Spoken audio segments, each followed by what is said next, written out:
ce moment, j'apprends le portugais, du coup je lis sur ma liseuse un livre écrit par une portugaise qui s'appelle O Beijo da Neve, plutôt je pense, de Babia A. Sech. On dirait pas comme ça que j'ai des origines portugaises, puisque l'accent ou même l'apprentissage de la langue n'ont jamais atteint mon corps. Voilà, c'est-à-dire que toi tu quittes la conversation ou tu t'installes? Ah, t'étais pas assez près, je pense. Ouais. Allez, super. En parallèle, j'ai 2 lectures. J'ai La Maison des pancakes aux fraises de Laurie Gilmore. J'avoue, ça fait un moment que j'ai commencé la lecture, mais vraiment tout juste commencé, hein. Je suis à 5% de temps de lecture sur ce livre. Et ça fait un moment que j'ai pas plongé mon nez dans cette lecture. Mais bon, il faut bien qu'à un moment donné, je poursuive. Je vous rassure, j'ai quand même une lecture papier parce que rien ne vaut cette sensation des pages qui tournent, l'odeur. Ça s'appelle L'énigme de Turnglass de Gareth Rubin. C'est un tête-bêche, c'est-à-dire que c'est 2 histoires entremêlées et imprimées dos à dos. C'est un bouquin que mon copain a eu pour Noël et c'est le premier que mon copain lit, je dirais même, dévore en 2 jours et qui le termine. Ça fait 3 ans qu'on est ensemble, chaque année il commence un nouveau livre mais il le termine jamais. Là, en 2 jours, c'est pratiquement 600 pages, il le termine et il me dit « Gwen, s'il te plaît, lis-le ». Bah bien sûr que je vais le lire, notamment parce que t'as été hyper intéressée au point de ne rien vouloir faire à part lire ce livre. C'est un tête-bêche, un genre que j'ai toujours voulu tester et franchement j'approuve. Et surtout qu'on pourra en discuter ensemble. Franchement, let's go, oui, je dis oui. Sauf que ça fait 7 jours que je suis dessus, voilà. Parce que j'ai lu d'un coup 2 livres. Vraiment, en 3 jours, j'ai lu 2 livres.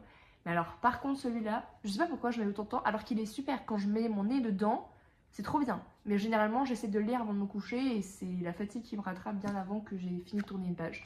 Regardez comme il est mignon. Je suis en train de capter que c'est ma première vidéo que je me présente pas du tout. Je vais vous balancer les essentiels. Je m'appelle Gwen. J'aime lire, j'aime manger. J'aime bien la musique, j'adore les sitcoms. Les sitcoms, c'est ma vie, d'accord? Modern Family, How I Met Your Mother, In My Heart, genre. J'ai 2 animaux. Donc, Yuki, alias Yuyu, ou pour les intimes, Maître Chat. D'ailleurs, ma chaîne s'appelle Chapitre 1, j'ai déjà oublié le nom de ma chaîne. Parce qu'il est toujours collé à moi de base quand je lis. Surtout quand je lis à voix haute les correspondances d'Albert Camus de Maria Casales. Il aime trop ça. Voilà, et sinon Sun que vous venez de voir, le chien. Alors c'est pas mon chien, c'est pas celui de mon copain, on est famille d'accueil. Sun s'est fait percuter par une voiture, aucune personne est venue le récupérer et le refuge dans lequel on est bénévole avait besoin d'une famille d'accueil pour sa convalescence et du coup on est en mode let's go. Et voilà pourquoi Sun est avec nous. Et justement, on a fait hier les photos pour le mettre sur le site d'adoption. Et à la fois, on a hâte qu'il trouve vraiment sa famille et sa stabilité, etc. Mais purée, je pense que ça va être l'un de mes plus gros chagrins de ma vie. Voilà. Donc, mais c'est pas grave.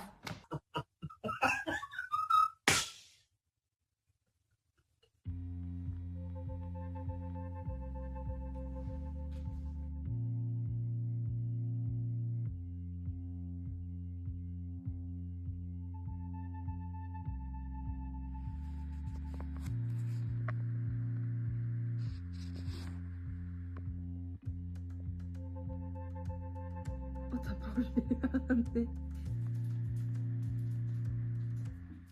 Hier, avant d'aller taffer, j'ai eu le temps de lire un petit peu et je pensais avancer beaucoup plus dans ma lecture le soir.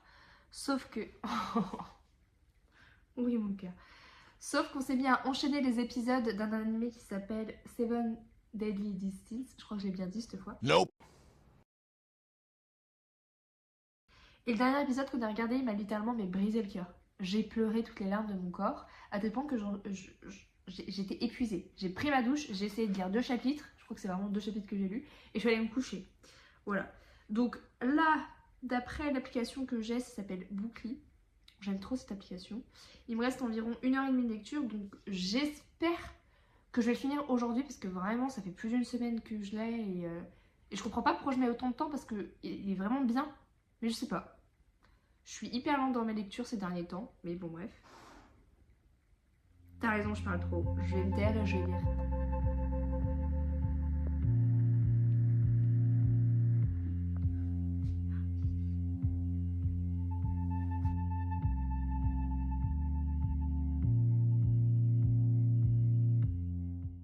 Bon, je suis au travail, du coup le cadrage sera pas fou et je pense que vous entendez la ventilation, mais comme dit Orelsan, il faut prendre un truc qui filme et filmer. Bref, c'est juste pour dire que j'ai terminé cette lecture. À chaud, je peux vous dire que vraiment j'ai adoré, je lui mets 4 étoiles sur 5. Mais j'attends demain pour avoir du recul sur ma lecture et vous en parler un peu plus en détail et avoir un avis beaucoup plus global et constructif. Voilà, c'était juste pour dire ça.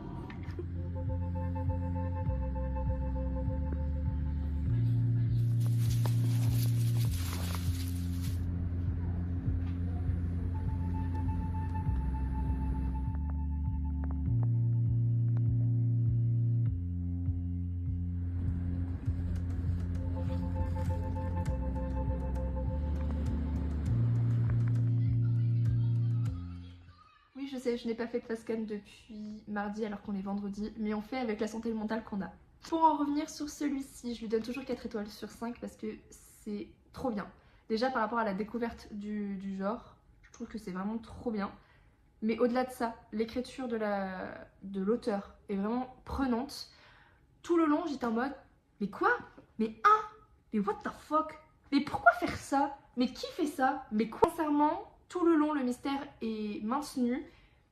On a des personnages profonds, hyper complexes sur certains, mais surtout, il y en a qui sont décrits dans toute la laideur que l'humanité peut avoir. C'est vraiment, il y a un personnage, enfin même deux, qui ont vraiment l'auteur s'est dit, ok, je concentre toute la laideur que l'humanité peut avoir et je les mets dans ces deux personnages où vraiment t'as qu'une envie, c'est de les faire manger leur globe oculaire.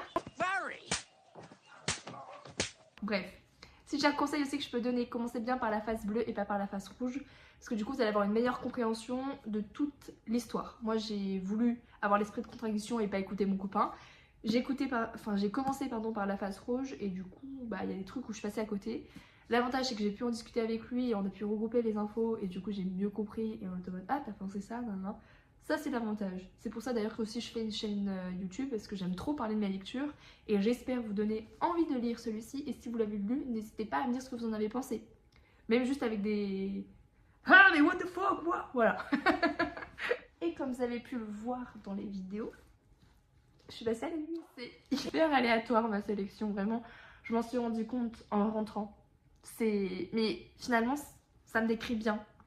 On commence avec Elsbeth et la malédiction du beau silence de Tristan Rouleau et de Sarah Koratsen. Je suis désolée, je crois que j'écorche. Il faut savoir que je préfère de loin les BD ado jeunesse.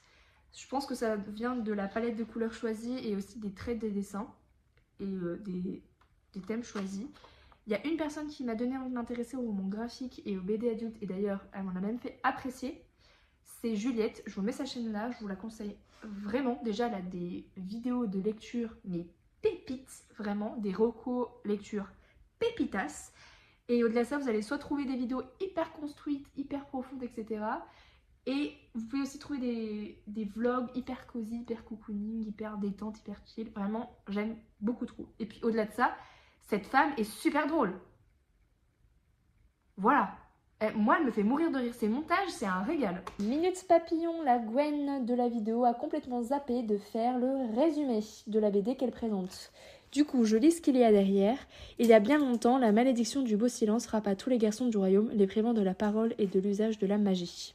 Et le rôle d'Elsbeth, c'est d'essayer de trouver le moyen de lever cette malédiction, et notamment pour que son petit ami puisse lui dire qu'il l'aime. Voilà. On continue avec les souris du Louvre de Joris Chamblin, Sandrine Goalec et Drac. Donc, on va suivre Milo, un jeune qui adore aller au Louvre pour prendre en photo les personnes qui regardent les œuvres. Et en parallèle, on va suivre un souriceau grec qui a pour mission et seul but réunir toutes les souris pour protéger les œuvres du Louvre. Sauf que tous les peuples de souris ne font que se battre. Voilà, bataille, guerre et tout ça. Et vous allez voir que la souris aura besoin de l'aide de Milo pour atteindre son but. Bref, là, j'ai trop hâte de voir s'ils vont vraiment se rencontrer dans ce tome-là ou pas. Maintenant au roman graphique, ça s'appelle Toutes les princesses meurent après minuit de Quentin Zutillon.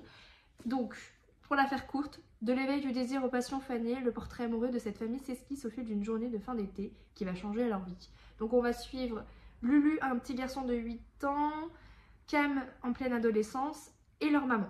Voilà, je fais très vite le résumé parce que je crois que cette vidéo va être super longue. J'ai trop hâte de découvrir. Je fais le montage de cette vidéo une semaine après qu'elle a été tournée et je me rends compte à l'instant qu'il y a une partie qui a été supprimée. Le premier que je vous présente, c'est un recueil de poèmes intitulé Couleurs primitives, un nuancé érotique, écrit par Jeanne Chéral et illustré par Petite Luxure. Du coup, vu que c'est une semaine après que je fais ce montage-là, je l'ai déjà lu parce que c'était vraiment un recueil de poèmes que j'attendais de lire depuis un petit moment, mais au vu de son prix, je ne l'avais pas acheté et en soi, je suis contente de ne pas l'avoir acheté parce que c'était une bonne lecture, mais j'étais un petit peu déçue. Pas par les illustrations parce que je trouve qu'elles sont vraiment très très jolies, mais au niveau des poèmes, je m'attendais pas trop à ça. Je m'attendais à vachement beaucoup plus de poésie mêlée à l'érotisme. En tout cas, c'était pas la poésie à laquelle je m'attendais, comme moi je l'entends en tout cas. On continue dans le même genre avec Je serai le feu, écrit par Deagle et traduit par Clémentine Beauvais. Voilà. J'essaierai de vous retrouver le livre qui m'avait marqué à l'époque, j'avais vraiment beaucoup aimé. Et du coup, je me dis, si c'est elle qui l'a traduit, à mon avis, ce recueil de poèmes va être une pépite. Du coup, la poétesse a recueilli 50 témoignages et elle leur a donné voix dans ce recueil-là. J'ai trop hâte. De base, je voulais le lire aujourd'hui, mais avec ma grosse migraine, je vais pas le savourer comme j'aimerais le savourer, donc j'attends d'aller un petit peu mieux.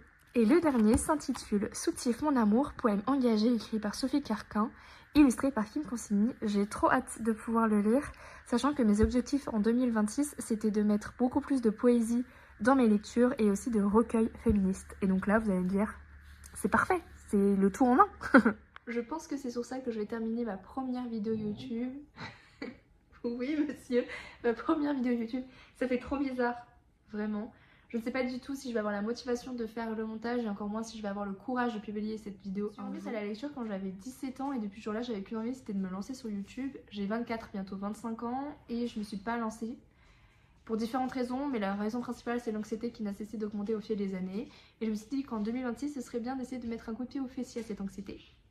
En soi, là, c'est un pas de géant pour moi d'avoir vraiment filmé de A à Z. Si jamais je publie cette vidéo et que tu es là, donc ça veut dire que tu es resté jusqu'à la fin déjà, merci. Mets un commentaire avec un tournesol, parce que c'est ma fleur préférée et je me dis que peut-être s'il y a une personne qui est restée jusqu'à la fin, ça me motiverait peut-être à en publier d'autres. Qu'est-ce que t'en penses? On l'a publié ou pas cette vidéo? Bon, sur cette image de Sun qui quémande de l'attention que je vous laisse. T'as tout un canapé et tu... Non mais...